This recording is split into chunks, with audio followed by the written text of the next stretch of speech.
好，大家好，欢迎大家来到 Dr. Harvey 的频道。那我们今天来宾呢很特别，他会说3种语言，待过4个国家，而且在麦肯锡工作了8年。那我今天交给我的 business partner 冠伦来好好介绍一下今天的来宾。Tomoe 是我在 Berkeley Haas 最聪明也最受欢迎的同学。像 Harvey 说的，他在麦肯锡工作了8年，然后呢做到了 Senior Engagement Manager，这个职位应该是比 Harvey 还要高吧？对啊，他是我老板。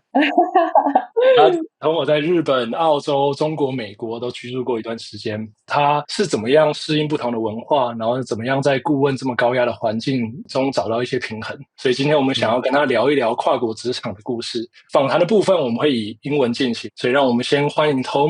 Harvey， 谢谢冠伦。我的名字叫 Tomoe， 我的中文名字叫志萌。我的父母是大陆人，但是我是在日本出生长大的。然后我18岁的时候离开日本去了澳洲，然后回到日本工作，然后在美国读了研究生，然后留在了美国。现在我人在加州。It's really nice to meet you guys. All right. Thank you so much, Tomoe. Yeah, so before we get started, Tomoe, can you tell us a fun fact of yourself in all the languages you know? Of course， 我会骑独轮车，我觉得这是一个比较独特的技巧。我觉得特别是在国内，这是一种就是马戏团的人才会骑的一个东西。But I can for some reason. 哇哦！日本語でお話しすると、一輪車に乗ることができます。なぜかちっちゃい時に一番仲良かった子が一輪車がすごい上手です。教えてもらって5、6歳の時からすごい練習して非常に上手になりました。すごく無駄な技能なんですけど。It's so funny to see Harvey and Guanlu just like looking at me. Harvey actually speaks Japanese, so yes, yeah, I can fake I'm Japanese for about 5 minutes. All right, we got the second question is what's your favorite food in the different countries you have lived in the past years? I lived in many different countries, but my taste bud is really Asian. So I love a good bowl of ramen, like tom mian or like la mian, like anything that's soupy noodle. That's the key to my heart. yeah, and Nice. beef noodle soup. That's Exactly. the key to our heart. Exactly. Oh yeah, that's right, that's right. Yeah, Tomo, so you have lived in and worked in Japan, Australia, China, and the US. What was the main reason behind those moves, and how did you adjust yourself to a new environment? I think it's a combination of one, my personality, to my family. So my personality is I'm just a very curious person. Like I always kind of knew that there was a bigger world outside than what I was familiar with. And, my family as well, like every summer, even though we were in Japan, every summer they will take us back to China. And every winter we will do a family trip somewhere else. So like they really exposed me to like different culture, different values, different geography from very early on, which I'm very grateful for. So yeah, I think the combination of two just made me always want to explore. And, the thought of unknown never really scared me. So I was really keen to, see what's out there. Harvey, do you remember when you come to the States? Are you afraid? Are you nervous? No, I was really excited. I came to the States before I realized that it's actually more difficult than I thought. Yeah. The schoolwork is more difficult. Finding a job is more difficult. And then obviously getting used to the U.S. working environment is more challenging than I originally thought. I know, Tomo, you have the same feeling. Obviously, you went to like more different work environment than I did. No, absolutely. It was always an adjustment. Even though, I put it very positively, being like, oh, I love exploring all of that. But every single move has been a shock to the system, to say the least, because you have to adjust. It's different people, different language, different norms, right? Like I remember vividly when I moved to Australia first, and I just remember crying in my dorm room. I was like, I'm so useless. I don't understand anything. There's no way that I can finish this degree and come out of the other side. So, I definitely, relate to you, Harvey. It was always harder than, you imagine, but you learn a lot through the process. Yeah, 100%. The learning is actually very precious in my mind. I'm curious, having worked in different cities, right? Did you ever feel the need to intentionally blend in with the locals? Or are you someone who prefer to simply be yourself wherever you go? Yeah, no, I really like that question. I think the answer for me is like, it's been a journey, especially I think when I was younger. And when you move to a new environment, you try to assimilate. And, that's what we all do. You try to act like they do, you try to talk like they do, and all of that. But I think at some point, one, you get exhausted. And two, you realize what people appreciate is actually very universal. Being in Japan, China, US, Australia, wherever that is, people like people who are open, friendly, kind. So, once I figured out there are some universal values that you can carry, that really set me free. That made me feel like I don't need to fake anything. I could just be myself and people can like me or hate me. And that's really not my business anymore. So That's a great mindset to have. I feel like every time we go somewhere, we were still trying to kind of blend in, learn about the cultures. Like now we're in the States, we need to learn about the sports. We need to eat the food, drink the beer. But after all, like, yeah, you are you. It's a great mindset to have. So thank you so much for sharing that. thanks. It's definitely a journey. But yeah, it comes with age and maturity, I guess. Yeah, let's go back maybe 10 years. When you first graduate from college, you were looking for a job, and many people, they will have their own like dream company list. Um, so was McKinsey on your dream company at the time, or what were the biggest factors for you when you were looking for your first job? Yeah, I don't want to disappoint the audience, but McKinsey was not on my dream company list. Well, if I take a step back, right, like I studied law undergrad, I wanted to become a lawyer. So that was a completely different path. I never thought of going into McKinsey or business at all.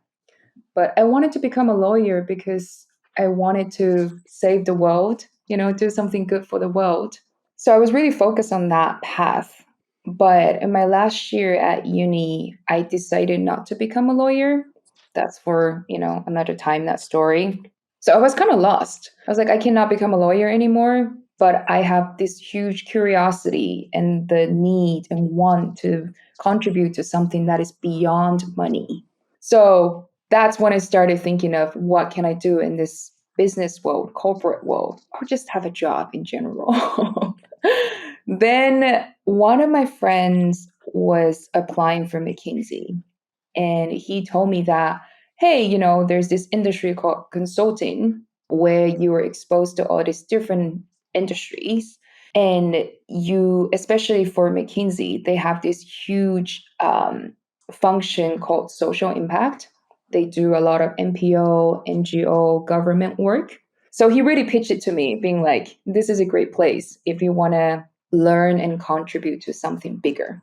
So I just applied. I never really thought that I really wanted the job or anything, but I was curious. Like he made it sound very compelling. And so I applied, then I got the interview. So yeah, I know this is not the classic story maybe everybody wanted to hear, but that was my story. I mean, you have been on the other side of the interview table. You were the interviewers. So from your point of view, can you give us our audience some guidance on how to land their first job in consulting? Yeah, I think a couple of things for me. I've seen a lot of people coming to interview with us. And I would say the first thing is the story that you bring in, right? I think everybody has a story, everybody's unique.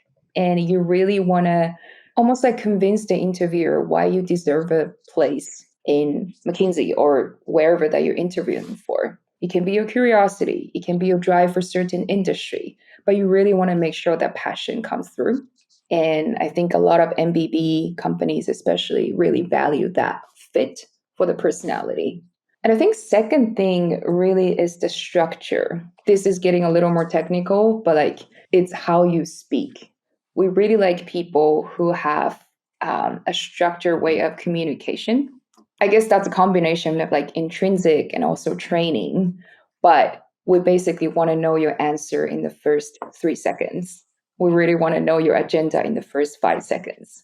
So that quick, turnaround and communication is definitely going to help you move forward in the interview. Does that resonate, Harvey? Oh, 100%. I would say, yeah, story actually goes way more than people usually think. I actually only noticed how important it is while I was actually practicing interview in the US and then got rejected by so many different companies. Because people are looking for memorable stories. And Tomo, when you talk about personality needs to fit, in my mind, it's always very interesting because like, how do I know the personality of this person, right? Within just 30 minutes, all I can have is his story or her story. That's it, right? So you think about your whole student life, 20 something years, a lot of students try to get into like great companies, right? And then you're basically condensing your 10, 20 years of student life into like 30 minutes. And not even 30 minutes, probably just 10 minutes of tell me about yourself. Yeah. So that story needs to be really a killer story. And then when I'm coaching interview, I always stress the importance of that, saying you should literally read it out loud for over 20 or 30 times to a point where even midnight, 2 a.m., I call you, you can deliver that story perfectly. In the tone that's perfect, doesn't feel like you're still thinking on the spot. The details are coherent. All those minor details, I think people just tend to overlook the importance of prep on the personal story and what it means to actually deliver your personality during the interview process. Yeah, no, I totally agree. Yeah. I think it's almost like you're marketing yourself as a product, right? It's like you're trying to sell yourself to someone. And how do you sell? You want to tell them your story, why you're awesome, why you're here, right? So, yeah, I think a lot of people get caught up on the technicality of the interviews. Oh, how do we ace the case? Oh, how do we, answer this particular question? But I think what really draws people to you is that story. So, yeah, I highly recommend spending time on that. I think that bridged perfectly to our next question. Basically, on our channel, the most viewed video is actually me sharing my experience of my first couple months at McKinsey. Yeah, I watched that one. That was my favorite. Yeah, getting hammered. I don't know whether you have similar experience you can share. Do you still remember your first months at McKinsey? What was that like? Yeah, no, absolutely. I think hammered, the word that you used, is very similar to my experience as well. I think I would use the word like ground shaking for me, because for me, it was the combination of like hammered. Yes, I was stressed and all of that. But another thing for me was like super eye opening. People were very smart and efficient, and the speed that they move was really beyond my imagination as a 22-year-old girl. Like, you know, it was just something that I never knew existed. And it was very, very difficult to keep up. It's almost like, I think Harvey, you mentioned that too in your channel before. It's like you don't know what you didn't know, right? It's like you know that people are so much better than you, but you have no idea how to get there. So every day feel like an uphill battle. um, and I actually have a very similar story to Harvey's, which is my first project. I was brand new and I didn't know how to contribute. So my manager asked me to take meeting notes for a 30 minutes interview with a client. And I didn't know what to write down. I just wrote down every single sentence and I was just like chasing them and like typing. And I sent that to my manager. And he was like, "What is this?" And I was like, Yeah, "Wait a minute." And then he was like, "What is the next step? What did we learn from this?" This yeah. just looks like a draft of, you capture everything, but you also capture nothing. So, that was like a shocking moment for me because I thought all I needed to do was write down everything. But what they were looking for is, what we can get out of these 30 minutes. So things like that really, what doesn't kill you make you stronger. But Yeah, it's actually those minor thing counts. yeah, And then the more time spent, in the corporate world, especially in the US, the more you realize that, each meeting is actually a dot connecting you to the next direction. yeah, If it's not moving, then you're wasting your time. yeah, And I think that mentality is actually super, super helpful. And then when we put on that lens to look at a lot of meetings or a lot of people how they spend their time during their workday, you'll be shocked how many people just sit in there, and then if you ask them like, okay, after this meeting, what are you going to do? Like nothing. Yeah. And I think that's really one very precious thing I take away from McKinsey is that if you sit there for 10 minutes, there's nothing for you to do, then basically means that the way you structure meeting can be improved. No, I totally agree. Yeah, I think that was one of my big learnings too. It's like every single move, every minute that you put your energy in should be connected to your next step, should be something productive. So yeah, that was precious learning. Yeah, and later on, so you decided to leave McKinsey and then to pursue your MBA at Berkeley Haas, and that's how we met. But what was the key driver or motivation behind that decision? I think there were two things for me. One is that I wanted to take a step back from a career to think about what do I want in my life? It's like I was 27 when I applied to MBA. And, at that point, I was with McKinsey for already nearly 5 years. And I had this almost like a burning question of is this where I'm going to be for the rest of my life? And McKinsey was really fun. It was very challenging, but I was learning a ton. And I really liked the people that I work with. But I just couldn't really see myself being here until I retire. So I wanted to take a step back to think about, what's beyond this. And two, I guess related to number one is just career-wise, where did I want to go? So in McKinsey, I did a lot of different, I served different industries.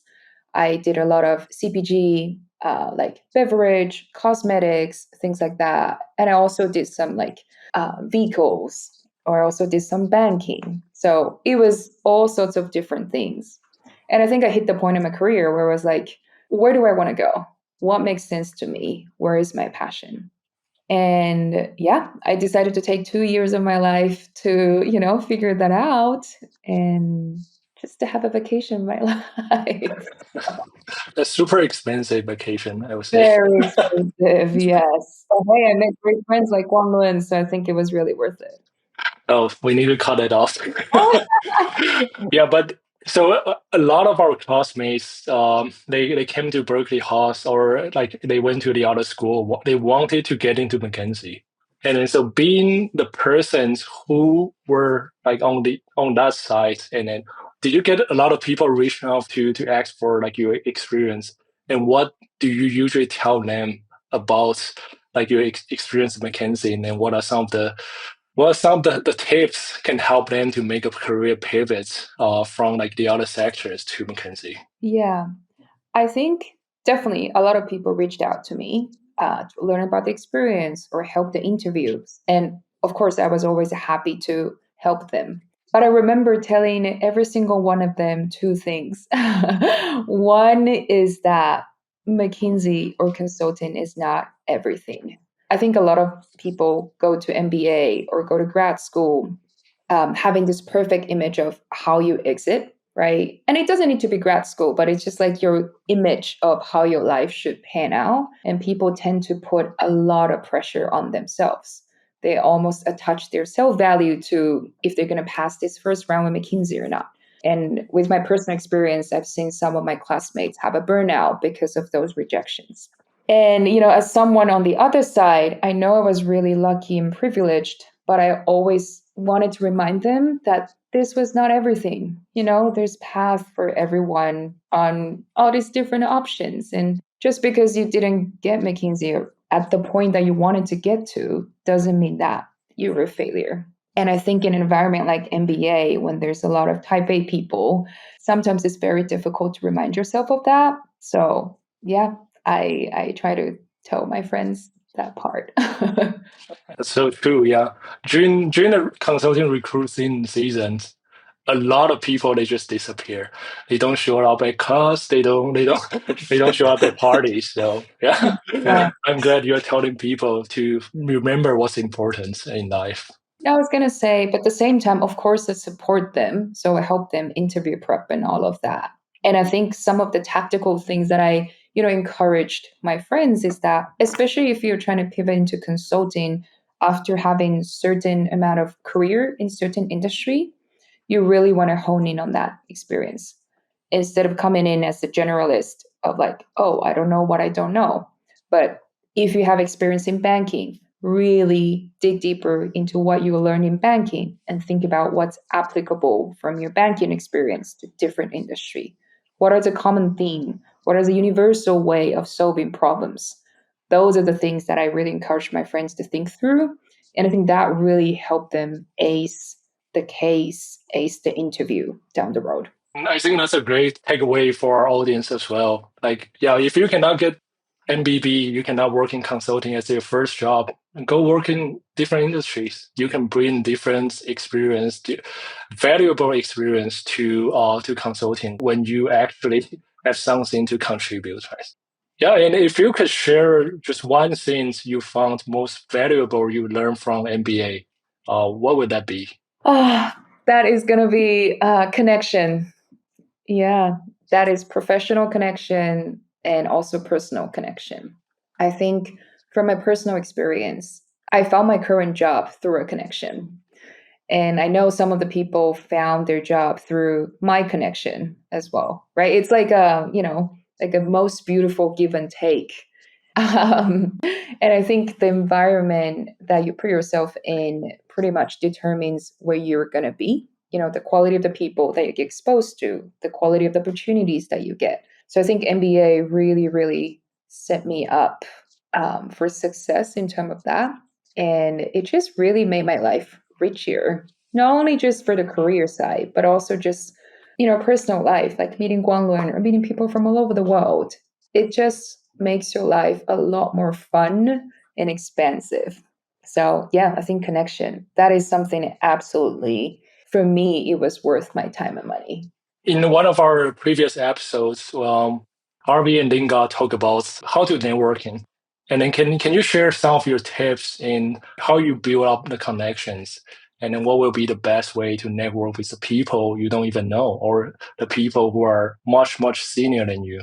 I remember watching that episode, Harvey, by the way. I really liked that one.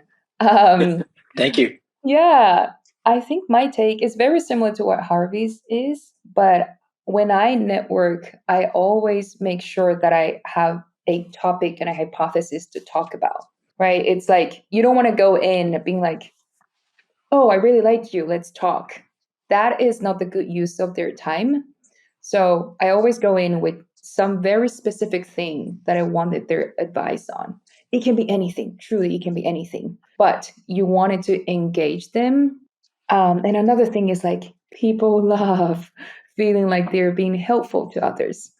So I think we should really, I'm not saying like, I think we should really leverage that to give them the airtime, to share their opinion, to share, what they think about my situation. And I think that's how you build a good connection, especially the first couple of times. Does that make sense? Like, is that how you do it? Of course. Yeah. Every time I start a conversation, like schedule coffee chats, I will always introduce myself first and then give all the time to the other person. So that's how you get insights. That's how you make the other people feel like they're not just listening to you talking. They are also able to provide you some of their experience. And like you said, when they are talking about themselves, they feel great. That's just like how psychology works. Yeah. Yeah, this is so true. All right. I think that's a great point. Let's move on to the next question. So after your MBA, you returned to McKinsey, right? But this time to the US office. You're originally in the Japan office. How different are, culture-wise between McKinsey Japan, McKinsey US? And do you experience any culture shock? I think internally within McKinsey, I did not experience culture shock. People work and operate in a very similar way. So that was not hard to adjust. It was like a smooth transition. But what was different was the external environment, meaning our clients were very different. So in Japan, it's not good or bad, but like how people do business is a lot of back and forth and a lot of like hierarchical, like you need to get approval, you need to get stamping, right? So it tends to move a little slower compared to the US. And it tends to take a lot more interpersonal skills to get people involved and sign off of something. However, here, with my experience, was that was much, much faster. And people challenge you and tell you exactly what they feel, even before what the boss's opinion comes out. They will ask you directly. They will request you directly. So things feel like moving really, really fast. And it just felt like a different kind of culture, and like I was training different part of my muscles. So that was a big transition for me, especially as a manager. You have to manage the client and team and your internal boss. So yeah, that was a transition. Yeah, and then you spent some time in McKinsey US, and then you decided to leave. So, and that's a total of 8 years at McKinsey. What were the most valuable, important skills you have learned? And how are you applying those skills in your current job, your new roles? Yeah, I think one of the most important roles that I learned was how to solve problems. And now I'm not saying that I can solve any problems, right? But I think I learned, and I'm sure Javi can speak to this as well, is like how to break down the problems, how to think about how to solve a problem. And I found that super, super valuable because that is truly applicable to anything in your life, right? It can be your career, it can be your personal problem, it can be truly anything. But it's that skill set that trains you to think through what are your goals? What are the next steps? What's the timeline? How do we get there? That muscle was very valuable for me. Right, I can echo that. That basically people have a very vague term for, or just call it in the total package called problem solving. And it's really hard to dissect what does that mean. But in my mind, actually, when we talk about problem solving skill is, no matter what kind of situation or you face a curveball, at least you know where to start. You don't know the answer, that's fine. You know a way to think about it, and then gradually approaching the problem to a point where it is solvable, or you cut it down into solvable pieces. And for myself, another thing I really learned is that you don't have to know about the answer at the very beginning, because there are some person in the world actually know the answer.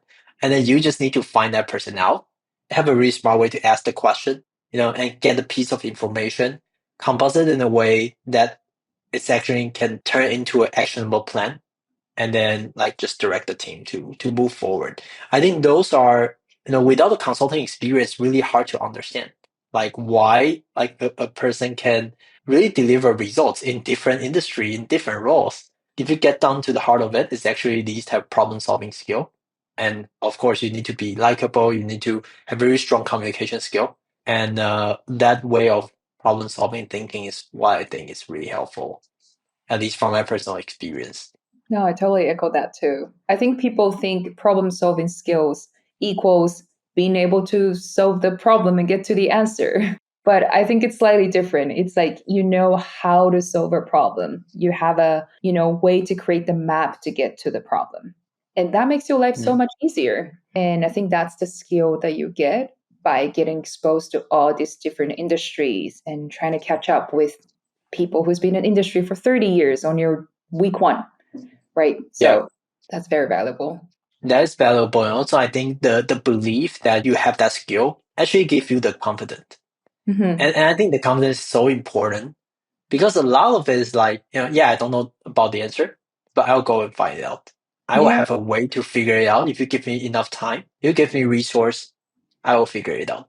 And you can have confidence in that, not necessarily having confidence in having or harnessing specific answers at the very beginning, and I think that is a constant that you can hold confidence on. And I really appreciate, that way of thinking.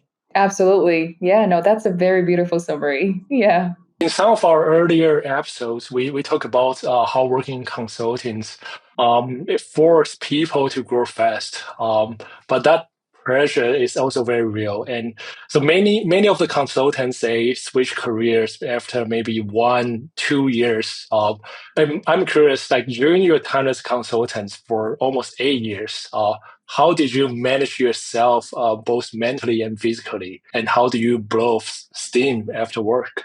Yeah. I want to be very honest with that question. So for me, it was a long journey. When I started working, the first 2, 3 years, I was throwing myself into work. One is because I didn't know better. I was young and I didn't know, what I needed to recharge myself. And two, the work was interesting. So, I didn't mind working long hours. But I remember at the end of my third year, I had a breakdown. I had some medical issues that I had to take a step back from my career. And that's when I, sat down with myself to reevaluate what is important to me, right? Work is great, learning is great, but if you don't have your body, your healthy mind and body, you cannot do anything. So that was a very hard wake-up call for me to start setting boundaries. And I think setting boundaries has been a theme in my life. Especially I think growing up in Asia, that doesn't come naturally to us, right? You want to be liked, you want to please others, you put others first. So like your sense of self is chipping away in your professional life and also personal life. But after I had that, health breakdown, I realized that I need to communicate how much I'm willing to push myself for. So very practically, I started communicating with my team on, I want to go to the gym twice a week, and that is non-negotiable. And I want to take some holidays between projects. That is non-negotiable. So you started having ideas of like how you recharge yourself and what is most important to you, and you start communicating that. So yeah, I hope that answers your question. That was a journey and I'm still learning that. But yeah, communication and the clarity is the key. Thanks for sharing that personal story. It kind of remind me, I think at some points, Harvey and I, we were discussing, it's like, how do all the partners at McKinsey, they do this for like 20, 30 years. And then Harvey was joking about a lot of them, after they retire, they actually just spend their money on the doctors, spend the money on medicines, and just like kind of they use their body to earn and then trying to get health back. Maybe Harvey can speak a little bit about that. Yeah, I think it's not just consulting industry, like all the high pressure professional service industry, investment bankers, like the finance. You just look at their partner level, right? Of course, people tend to picture like the bright side. They're enjoying their life, playing golf. Certain percentage of partners are living that life. But also, a lot of partners are under constant pressure. Now, it's not just like mentally, but physically, because the quota or the number you need to hit just get higher and higher. Along the way where you climb the corporate ladder, some people will win, or by win I just mean you can achieve that goal, enjoy your life. But what people don't see is a lot of colleagues or very talented people just under constant stress along the road, and then eventually they decide to leave. And sometimes I also think about we place our career objective over personal interest, health, family relationship, all that. At some point, it just will come back to bite you, and that is really, really real. When I personally have experienced several times where I feel like I'm really tired, I am a little bit stressed out. Trained as a physician, I don't use the word burnout very often. I just feel like, yeah, I was just tired. I just sleep and then I just push through. Everything will be fine.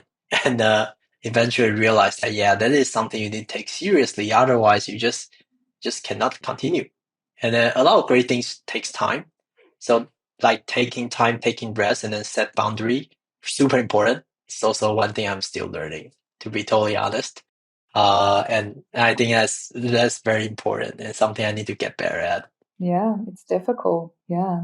And I think, one of the advice that I got from one of my mentors is that life is a marathon, right? I don't want to sound like spiritual or deep or all that, but like it really is a marathon. It's not like how well you perform in your next project. It's like how well you perform in your life in 10 years, right? If you really push yourself to run through the next month, how much damage are you doing to your body and mental health?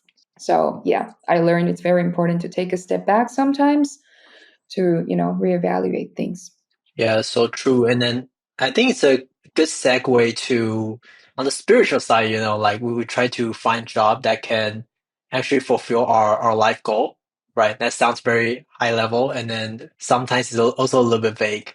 I don't know, Tomo, if you feel comfortable to share a little bit on with the audience on what are you currently doing with your professional life. With all these experience you have, the law, the consulting, different market in different countries. Like, what industry are you focusing on right now, and what kind of impact try to achieve? Yeah. So I am in education right now. I'm working for an edtech company, and that has always been my dream. So I never really specifically wanted to go into education, but as I shared earlier, I always wanted to do something beyond money. I wanted to become a lawyer, and I want to learn things from McKinsey so that I can contribute to a bigger cause. And I think that is, stemmed from my upbringing, going through Japan and China. I've seen a lot of inequalities, and those were my core experiences. And I always feel like there's so much that we can do with money and power. There are so many things that we can change, but it just didn't feel like people were doing it. So I always had that burning needs of I want to find a place where I can bring my skills and passion to make the world a little better. And I don't want to sound corny or cheesy, but and I found education as one of the areas that I wanted to be in, because I think education is something that helps people open the door in their life. There's a lot of inequalities and unfairness in life, but I think education can help you get out of it and get to the next level. So that cause really made me feel fulfilled. So I'm very passionate about what I'm doing right now. That's actually why we start this channel, right, Harvey? Like talking about education, talking about sharing knowledge and experience. So, yeah, Right. So maybe we should invite Tomo back to discuss more on that topic. And at the very beginning, we're not thinking about education per se. We just feel like these experience would be helpful to someone. And originally, I was thinking that someone would be the 25-year-old me, and that's it. I don't know like how many people would be interested in the topic, but with team support, we just started. And in the past year, we touched a lot of students, young professionals. Don't know how much impact it had on their professional life, but if it made a little bit impact, we'll be really glad. Yeah, I'm sure you did. Look at the numbers. Please subscribe. Thank you. Tomo, I guess this could be the last questions. But if you could go back to your very first year of your career and just rethink about your past, what choices would you make differently? Any choice? Wow, that's a big question. I think I wouldn't make any different choices.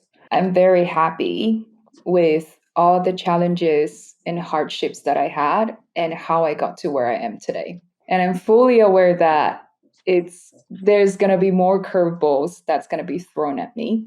But I believe that you're exactly where you need to be. So I don't wish to change anything. But I wish to change one thing, which is my mentality. I think when I was 22 or 25, much younger, I was really caught up with the task in front of me, right? That can be the project. That can be this PowerPoint that I need to deliver in an hour.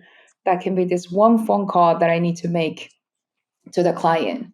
Those small things always stress me out so much. I feel like that was the end of the world. And I'm sure, Harvey, you can relate to this because the job in consulting makes you feel like, if you do a mistake, that's the end of the world. But I think now I'm taking a step back. I'm much older than 22. I can confidently say that none of that mattered. I try my best. People are trying their best. The intention matters. It's fine. Go make mistakes. That one email that you didn't send, it's not going to kill you. So I don't regret all of my choices, but I regret taking everything way too serious. Does that make sense? It's like what Steve Jobs said, you cannot connect the dots looking forward. You can only connect them looking backwards. Exactly. So you just need to trust whatever choice you are making, whatever dots you are pinning on, that's going to lead you to somewhere you want to be. No, absolutely. For me, it's just there were a lot of things that I wish panned out differently. the projects that I got, the countries that I've been, even MBA, I was waitlisted the first year, right? No way. Exactly. I was No. I'll be very surprised. Which school Seriously? waited you? Haas, Berkeley. Haas. Yeah. All right. We need to write a letter to Haas. Yeah. But like when you look back, like because I was 1 year late, I met Guangwen. I paid Tomoe $500 to keep reminding people how good I am. Yeah, we should keep this segment as the highlight in the very beginning of the video. That's right. But it's a great ending, and thanks for sharing. That is so good. 我们好切换回中文了。这是我们这个频道我跟冠伦做的第一次全英文访谈。是吗？ OK。 对，第一次，没错。对啊，感谢Tomoe今天的分享，我自己也学到很多。那我们今天聊了Tomoe在不同国家生活还有工作的经验也有聊到他在麦肯锡是如何在高压的状况下里面找到平衡，还有他对解决问题这件事情的理解。那我觉得他自己的个人经验可以看到就是很多时候职涯不是一个直线前进，我自己也不是直线前进。那只要可以抓住持续可以带着走的能力就可以把这些看起来好像不相关的经验串成一条属于自己的路。那我觉得如果你听完这集觉得有收获欢迎订阅我们的频道，然后也可以把这集分享给你身边可能会感兴趣的朋友。那我们再次感谢Tomoe，也谢谢大家的收听，大家下次见，拜拜。谢谢大家。